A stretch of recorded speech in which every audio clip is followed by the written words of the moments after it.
अस्सलाम वालेकुम, मैं हूँ रज़ी ताहिर। आप देख रहे हैं मेरा यूट्यूब चैनल और आज तारीख है 29 नवंबर 2020। आज बात करेंगे कश्मीर के हवाले से। आज़ाद कश्मीर के अंदर हालिया होने वाली एक पेशरफ्त ने मेरे समेत तमाम पाकिस्तान को परेशान कर दिया, बल्कि चौंका के रख दिया गया है। ये मुंसलिक है वाक़या राजा फ़ारूक हैदर साहब से।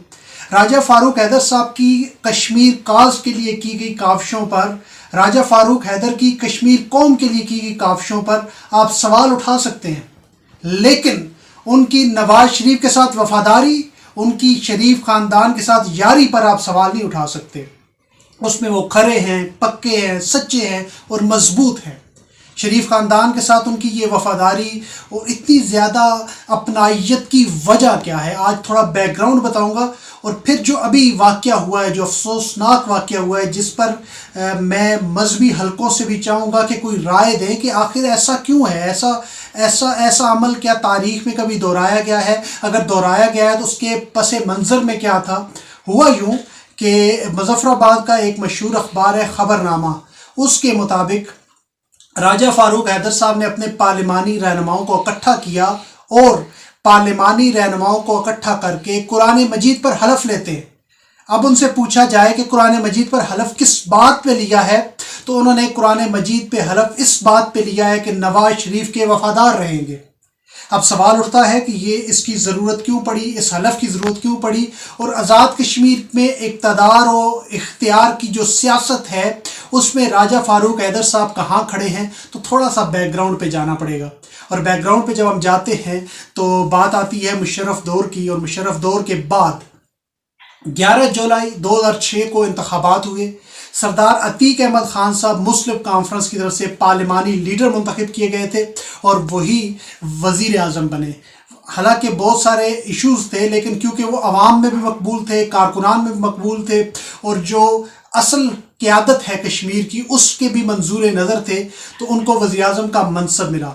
सरदार अतीक अहमद ख़ान की सियासत, उनकी तरबियत बिला मुबालगा सरदार अब्दुल क़य्यूम ख़ान के हाथों हुई, और मुस्लिम स्टूडेंट फेडरेशन की तंजीम से लेकर मुस्लिम कॉन्फ्रेंस की तंजीम तक वो अपने वालिद मोहतरम की हदायत और रहनुमाई के मुताबिक काम करते रहे। 6 जुलाई 2009 की बात है, जब सरदार अतीक अहमद ख़ान साहब वज़ीर आज़म थे, तो एक फॉरवर्ड ब्लॉक बना, आपको याद होगा। उस फॉरवर्ड ब्लॉक के ज़रिए सरदार अतीक अहमद ख़ान साहब को वज़ारत उज़्मा से अदम एतमाद की तहरीक के ज़रिए, वोट के ज़रिए हटा दिया गया। अब यहाँ है क्लाइमेक्स, यहाँ जो हकीकत है मैं आपको बताना चाहूँगा।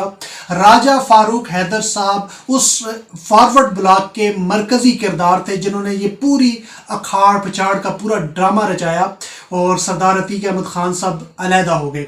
मोरखा 22 अक्टूबर 2009 को इन हाउस तब्दीली हुई। इसके बाद वज़ारत उज़्मा का जो ताज है थोड़ी देर के लिए राजा फ़ारूक हैदर साहब के पास आया, लेकिन उनका अपना ही किया दरा उनके सर आ गया। जो उन्होंने फॉरवर्ड ब्लॉक बनाया था, तो मुस्लिम कॉन्फ्रेंस के दोनों धड़े इस नई पेशरफ्त के बाद इकट्ठे हो गए। राजा फ़ारूक हैदर साहब को लगा कि अब वो इक़्तिदार में नहीं रह सकते, तो वो दस्तबरदार हो गए, इक़्तिदार की कुर्सी उन्होंने छोड़ दी, और उन्हें इस सुबकी जो हुई, ये जो शिकस्त हुई, इसका उन्होंने सामना किया, और सरदार अतीक दोबारा वज़ीर आज़म बन गए। अब ये वो घड़ी थी जब राजा फ़ारूक हैदर ने ये सोचा कि अब कश्मीर में मुस्लिम कॉन्फ्रेंस नहीं रहेगी, अब नज़रियाती सियासत का खात्मा हो जाएगा। तो उन्होंने क्या किया, सरदार सिकंदर हयात साहब और कुछ मजीद रहनुमाओं रफ़ाक़ा के साथ मिलकर नवाज शरीफ को कश्मीर लाने की कोशिश शुरू कर दी गई। अब जब उन्होंने नवाज शरीफ को कश्मीर लाने की कोशिश की, तो ये बात है 26 दिसंबर 2010 को। 26 दिसंबर 2010 को नवाज शरीफ ने मुस्लिम लीग नून की बुनियाद रखी, और मुस्लिम लीग नून की बुनियाद रखने के साथ साथ वहाँ पे मुस्लिम कॉन्फ्रेंस भी टूट फूट का शिकार होगी। और ये वो दिन था जब आज़ाद कश्मीर से नज़रियाती सियासत का मुकम्मल ख़ात्मा हो गया। मुकम्मल ख़ात्मा तो मैं इस हवाले से कह रहा हूँ कि इक़्तिदार में कहीं नज़रियाती सियासत नहीं है। ओवरऑल इन ग्राउंड अगर देखें तो लोगों के दिलों में अभी भी नज़रियाती कायदीन ही हैं, वही कायदीन जिन्होंने आज़ाद कश्मीर को आज़ाद करवाया। तो تو जब मुस्लिम लीग नून की हुकूमत आई, कश्मीर में इंतखाबात हुए, राजा फारूक हैदर वज़ीर आज़म मुंतखब हो गए।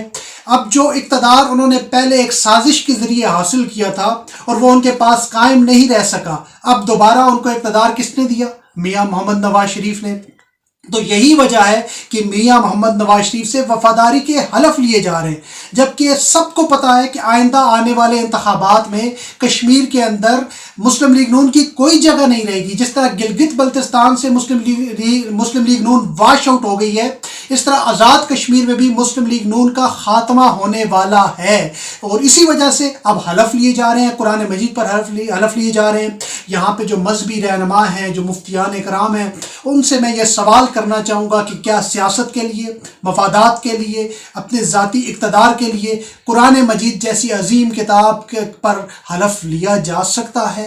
ये सवाल है नाजरीन के लिए भी, उलमा के लिए भी, मुफ्तियान इकराम के लिए भी। और राजा फारूक हैदर साहब से इतना ही कहूँगा कि कश्मीरी कौम के साथ वफादारी कीजिए, कश्मीर के साथ वफादारी कीजिए। नवाज शरीफ के साथ वफादारी ना करें, जिन्होंने बम्बई हमले में पाकिस्तान को मुलव्वस करार दे दिया और पाकिस्तान के खिलाफ मुकदमा बनाने पर चल पड़े थे, और जिनका एक माजी है जो हम कभी फरामोश नहीं कर सकते, जिसकी वजह से उन पर कभी गद्दारी का इल्ज़ाम आता है और कभी इस तरह के इल्ज़ाम आते हैं। तो नवाज शरीफ के वफ़ादार बनने के बजाय कश्मीर के वफ़ादार बनिए, इसी में आपकी बका है, इसी की वजह से आपको इज़्ज़त मिली है। लेकिन ये याद रखिए, कश्मीर में मुस्लिम लीग नून का मुस्तकबिल तारीख है, ख़त्म होने वाला है। आज के लिए इतना ही। अगर आप मेरे चैनल पर नए आए हैं तो सब्सक्राइब कीजिए, बेल आइकन पर क्लिक कीजिए ताकि हर आने वाली वीडियो आप तक पहुंच सके। और आप इख्तलाफ भी कर सकते हैं और मेरे मुत्तफिक भी हो सकते हैं। दोनों सूरतों में अपनी आरा का इजहार ज़रूर कीजिए। मैं मुंतज़िर रहूँगा। इजाज़त दीजिए। अल्लाह हाफिज़।